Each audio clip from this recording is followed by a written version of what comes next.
was the United Kingdom being sold off piece by piece to foreign investors. For many older viewers, this may resemble the era of wild capitalism in Poland, when ports, factories, and companies were sold off in the rush for quick profit, without foresight or consideration of long-term consequences. In Britain, the context is different, but the outcome is strikingly similar. More than £1 trillion worth of British corporate assets, including manufacturing giants and critical infrastructure, is now under foreign control. In 2024 alone, foreign companies spent nearly £8 billion on acquisitions, and since Brexit, the figure has exceeded £100 billion. This is the highest level in over 2 decades. From supermarkets to airports, from power networks to capital firms, Britain is quietly being sold off. Some of the takeovers targeted national icons. Morrisons, a supermarket chain employing over 100,000 workers, was purchased by an American company. ARM, a technological powerhouse producing chips used in nearly every phone worldwide, was sold to Japan's SoftBank and later entangled in U.S. stock market dealings. Heathrow Airport is partly owned by investors from Qatar, China, and Singapore. Power grids, water supply, steel, all have passed into foreign hands.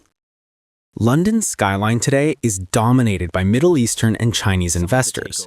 The iconic Shard building is entirely owned by Qatar. Soaring housing costs mean that young Britons can no longer afford to buy their own homes, while the middle class is losing its economic foundation. The percentage of families owning their homes has fallen from over 60 to just 50%. Increasingly, properties are controlled by foreign funds and used as safe deposit boxes rather than serving local communities. Profits from British firms no longer flow back into society, but instead to shareholders in Beijing, Paris, or Dubai. This is the result of an open market policy with no protection of national assets. While Germany, France, or even Poland block foreign takeovers of strategic companies, the UK has allowed them for decades. As a consequence, the middle class has been stripped of its paths to wealth, home ownership, stock ownership, and reliable pensions. British pensions depend on private investment funds, and profits from energy and property flow abroad.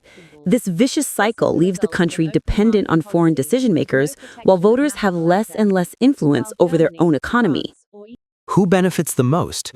Primarily foreign sovereign wealth funds and private equity firms.